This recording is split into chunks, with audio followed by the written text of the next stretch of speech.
导演学院2000级优秀校友张颂文为同学们送上寄语，大家欢迎。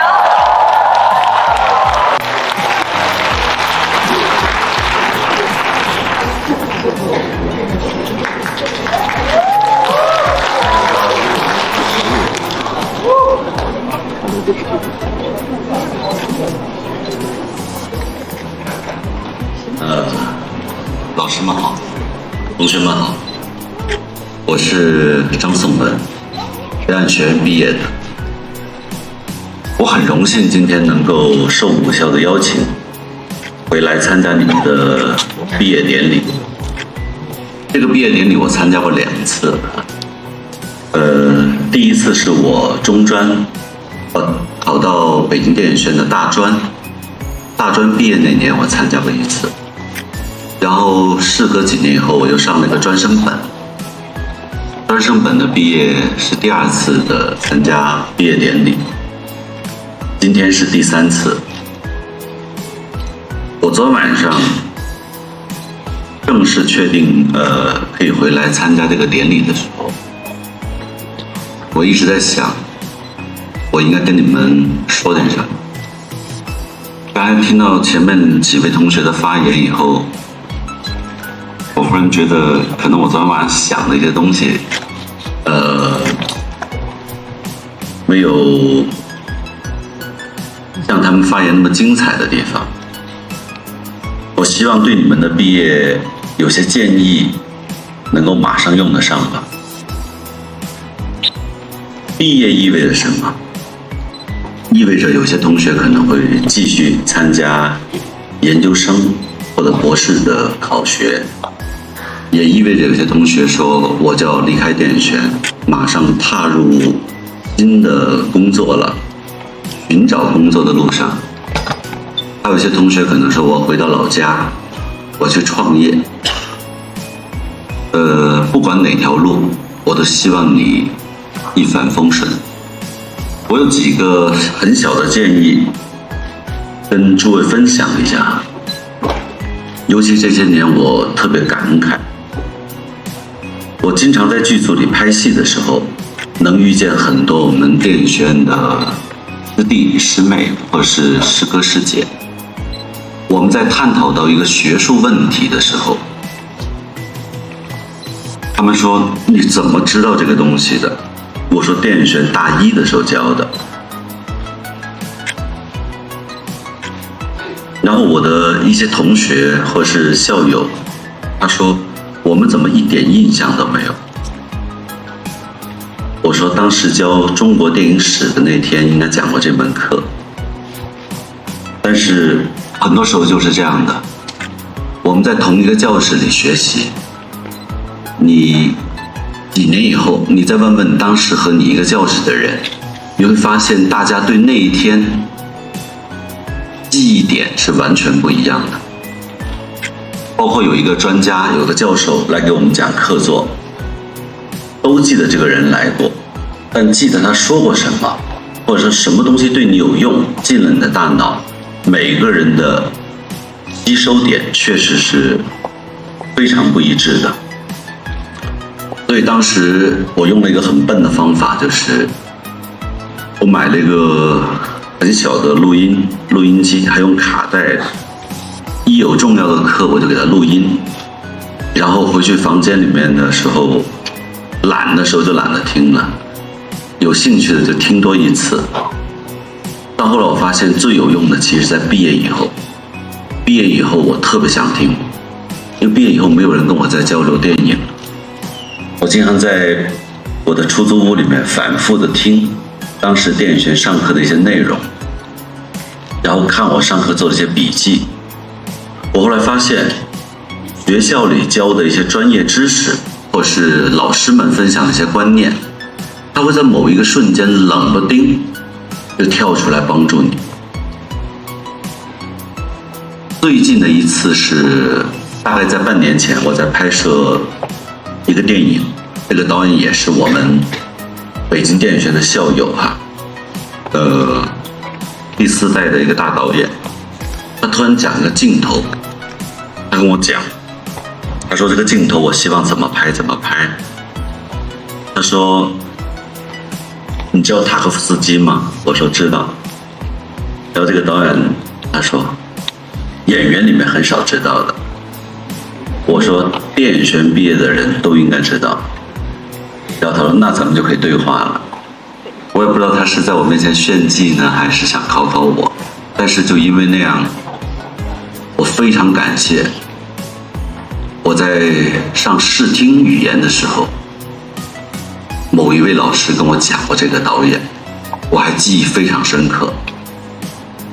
所以我时常都在使用电影学院教会我的一些知识。好，那可能有一些同学会说，如果我觉得这几年我在电影学院学的东西我想不起来，那我非常建议大家在临走的时候去一趟图书馆。离开电影学院以后，你会发现那个图书馆很宝贵。我不知道现在还在不在哈，1楼那里有很多专业级的书籍，你们都会去买来，继续在离开电影学院以后继续去补习这些知识，你未来会发现很有用，非常有用，这一点请你们相信我啊。好，我们第一个要做到的是经常回忆一下我们在电影学院学到过什么东西。第二个问题我想探讨的就是毕业以后，今天已经没有分配这个概念了。我记得我02年第一次参加毕业典礼的时候，当时这个舞台上学校请了很多电影制片厂的党委书记和人事部的一些人到台上来阐述他的单位，阐述完以后呢，就可以到门口去，他们有个小桌子，你可以去登记你想不想去的这个单位。我当时特别想去新疆电影制片厂啊，好像叫天山电影制片厂。因为当时来阐述的那位领导说我们厂很少人，我当想那个地方可能会机会比较多，我当时很想去那个地方。因为02年的时候，北京也好，全中国也好，电影制片厂还是我们主要的电影的诞生地、制作单位。今天好像没有这个讲法了。毕业以后意味着你们要各分东西，各自去为自己的前程考虑。我有一个建议，就是说，你尽快到剧组里去实习。除了要再继续学习的同学哈，如果你想工作的话，尽快到剧组里去实习。我特别记得我毕业那年，我的老师跟我说，你不要给自己定一个高标准的要求，说你一定要做男1号、男2号，或者说主演，哪怕是很小很小的角色，你都应该去，因为你没有打开局面。这句话我也想跟同学们分享一下，如果你认为你还没有打开局面的话，哪怕很小很小的职务，你也应该先去拿下来。进了剧组以后，你会发现那是电影学院的分院，真的，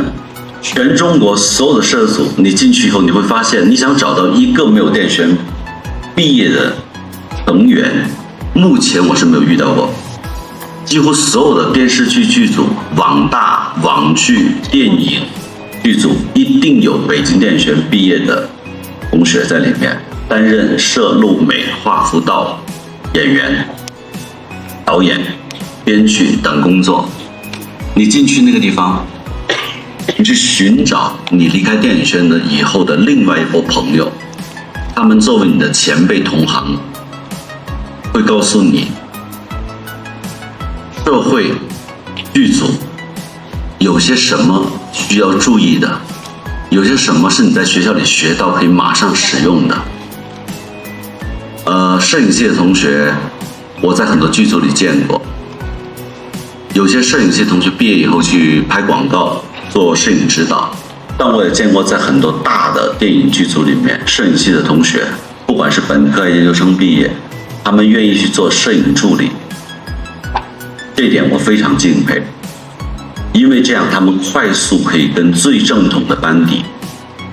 站在一起，去验证自己在学校里学到的所长，这个是对于大家非常有益的。文学系同学，你们可以去尝试做编剧助理开始，都可以快速的进入剧组。你不要离开剧组太久。当然，我也见过有同学毕业以后从未进过剧组，一直埋头写剧本，写5年，5年以后有一天他成功了的。但是我认为那是少数，还是要快速的融入创作里面去。第3个我想聊的是，在学校里很少有机会这个讲法，但是毕业以后，同学们应该知道，机会对我们的未来是非常重要的。我毕业以后走了一些弯路，这个弯路里面可能跟等机会有关系吧，所以今天我想把这个词换一下，毕业以后学会创造机会给自己，创造机会，你用你的方法给自己创造机会。今天的网络比以前发达了很多，有什么微博、今日头条、小红书、抖音、快手，很多网站，同学们是可以把自己的一些作品或者是自己创作的小的东西传到这些网站上去的。传上去了以后，当然你要学会保护自己哈。传上去了以后，你会发现真的会有同行看见你，它是可以诞生多一些机会的。因为在没有人把机会给你的时候，你要创造机会给自己。包括表演学院的同学，你要知道北京的剧组或者是中国的剧组在哪里选演员，哪里投放资料。包括美术系的同学，你应该知道在哪里你可以去找到一份美术的工作。问你的师哥师姐们，他们都会告诉你，主动向别人推荐自己，不要等别人来找我们。这个等你会发现很漫长。为什么我不愿意大家等呢？毕业以后，我们考上北京电影学院以后，应该是我和你们一样的非常骄傲。我们离开家乡的时候应该是很光荣的。我们的高中同学、身边的朋友、邻居，应该是很多人还挺羡慕我们的。哦，你考上北京电影学院了，你成了张艺谋的校友，你成了某某人的校友。每个我们身边爱我们的人都在等着我们的作品，但是他们的期待越高，我可以告诉你一个事实，很残酷，每一年过年你都很害怕回家，因为每次回去，所有的亲戚朋友都会在问你有什么作品，有什么作品。我当时确实没有，问急了我就扔了一本杂志给他，我说这个我拍的杂志。但其实自己知道的，你怎么好意思拿给表演系的同学看呢？确实没有影视作品，所以呢，你要创造机会给自己，快速的让自己有所成绩，否则3年以后或5年以后，你终究抵不过你周围的人劝你。你要务实，你要怎么样，然后你就开始屈服于生活。屈服于周围的人的一些眼光，然后在很多年以后，你就像我今天一样回来参加毕业典礼，你可能参加某一次的校庆，你见到了你的很多同学，有些同学有作品，但你会发现一个班里面可能有1半的同学已经离开了这个行业。你一问原因，其实都是那个漫长的等待、煎熬，太孤独了。所以留在北京的同学，或是回到老家的同学，希望你们可以主动出击，创造机会，快速的和创作者们在一起，这样你可以抵过那个漫长的孤独。好，第4个我想说的是，每个月我不知道你的零花钱应该是父母给哈，或者是自己挣。在学校里的零花钱和毕业以后的零花钱，这是2个概念。从现在开始，你要像你的父母一样，学会精打细算。当然，家里面如果你很有钱，那我就当我没说过哈。但你真的要学会精打细算，因为从现在开始，你的父母会认为你已经参加工作了。当然，大部分的我们的家人都很爱我们，一般都会在头半年都还愿意假模假式的问问你够不够钱花呀，给你记啊，一般扛不了太久的。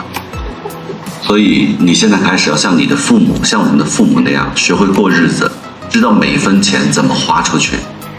我应该把钱分成多少份？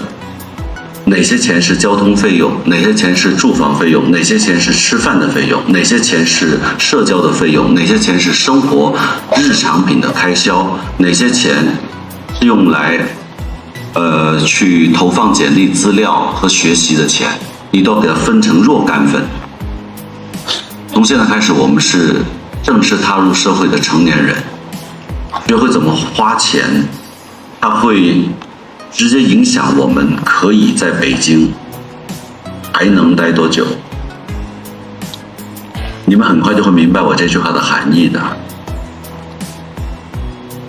然后呢，我还想说一个，从现在开始，你离开了学校，你在外面吃的东西未必有学校食堂这么干净了。为什么有声音？你以为外面会比我们干净吗？有机会你们可以去所有北京的批发市场去看看，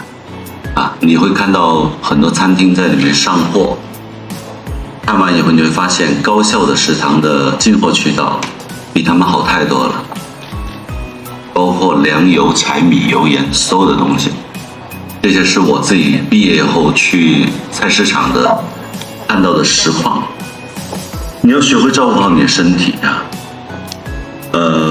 我在剧组里和在跟电影学院这么密切的20多年里面联系里面，我发现我们很多同学离开这个行业和做的不是那么好，有一部分同学真的是因为身体出了状况。20多岁的时候，我很少跟别人聊身体，因为我觉得20多岁的人身体一般都很棒。但是现在我越来越觉得，从事我们影视行业没有一个强壮的身体体魄是绝对熬不下去的。前2天我刚从福建回来，我们剧组熬到凌晨4点半左右吧，一票的人躺在地上，直接在水泥地里就睡着了。当时我跟我们的现场制片说，我说拍醒他们吧，别躺在地上了，很容易中招感冒的。第2天中午出发的时候，我们剧组有1半的人感冒。所以呢，就是你要学会照顾好你的身体。如果你在北京一直在这个行业里前行，就算你没有混出名堂，只要你身体强壮，你的父母还是觉得很欣慰的。哪怕你一直在拍戏，你身体很糟糕，你周围的人也会劝你离开这个行业的。所以拜托诸位，学会照顾自己身体，学会怎么样增强你的抵抗能力。好，最后一点建议，毕业了，我们给自己多长时间？我今天问这句话，说这句话，很多同学会觉得有点早，可能。我为什么老问这句话呢？就是